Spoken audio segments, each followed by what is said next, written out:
Olá, boa noite, alunos. Tudo bem com vocês? Vamos lá fazer uma revisãozinha aqui do conteúdo dado na aula do dia 13, certo?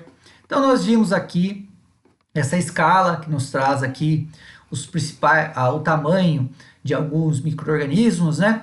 O olho nu consegue visualizar aqui estruturas de até 1 milímetro, né? Menos que 1 milímetro já há necessidade de utilizar a microscopia óptica. E dentro da nossa disciplina, a gente trabalha com agentes infecciosos e parasitários, e todos esses micro-organismos não são visíveis a olho nu, somente com a utilização de um microscópio. E o mais comum é o microscópio óptico. Dentro da microscopia óptica, a gente consegue observar estruturas aqui na escala do micrômetro. Menos que 1 micrômetro, a gente já começa a perder resolução. Então, de 1 micrômetro até aqui a escala do milímetro, a gente consegue observar na microscopia óptica. E dentro dessa escala aqui do micrômetro até 100 micrômetros, em 1 milímetro, a gente consegue englobar bactérias, fungos, protozoários e vermes. Tudo a gente consegue observar dentro dessa escala. Menos que 1 micrômetro, daí já é vírus.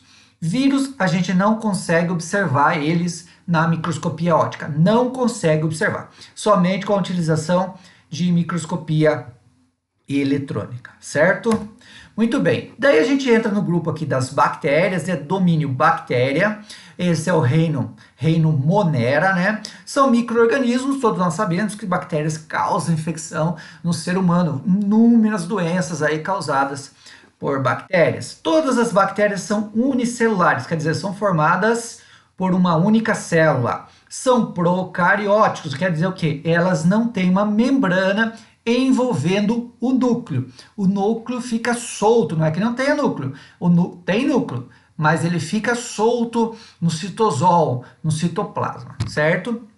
Elas podem ser encontradas de forma isolada, e quando uma bactéria cresce, se divide, se multiplica, a gente consegue observar a olho nu, numa placa lá microbiológica, num agar, a presença de colônias. E a colônia a gente consegue observar, mas elas vieram de uma única bactéria. Uma bactéria começa a se multiplicar, e se dividir várias vezes, e a gente consegue observar daí a colônia a olho nu, certo? São micro-organismos sem núcleo celular verdadeiro, é aquela questão da membrana que envolve, certo? E a única organela que as bactérias possuem são os ribossomos, certo? Então, essas são as principais características das bactérias de forma geral. Elas têm no seu material genético DNA e RNA, certo? Tem, além do DNA, do RNA, ela tem um material, um DNA extra cromossômico chamado de plasmídio. Então a gente tem vários plasmídios, plasmídio R, que dá resistência à bactéria, plasmídio T, que produz toxinas, plasmídio F, que faz com que a célula produza piles, fímbrias, né? São características de resistência bacteriana a antibióticos, produção de toxinas, de patogenicidade, está relacionado com esses plasmídios. E além, hoje em dia na biologia molecular, a gente consegue utilizar esse plasmídio para produzir proteínas, algumas proteínas como a insulina, alguns antibióticos, pode ser produzido algumas vitaminas a partir de plasmídios bacterianos, certo? As bactérias possuem, a maioria das bactérias possuem parede celular, algumas bactérias não possuem, mas a maioria sim possui parede celular, constituída de peptídeo glicano. É que algumas bactérias têm sua parede celular com material mais lipídico, coisa que a gente vai ver mais para frente, mas de uma forma geral, a maioria das bactérias tem na constituição da sua parede celular peptídeo glicano. Algumas bactérias têm a capacidade de formar esporos, que são estruturas de resistência, chamada endósporos.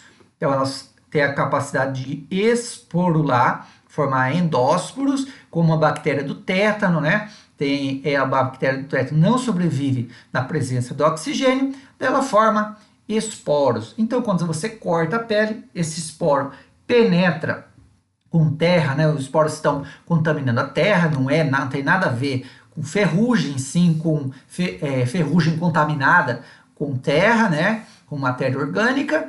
E quando você corta um corte profundo, esse endosporo penetra nesse corte profundo e essa bactéria volta à vida, ela deixa de esporular e vem a causar uma doença chamada tétano. Algumas bactérias apresentam flagelos, né?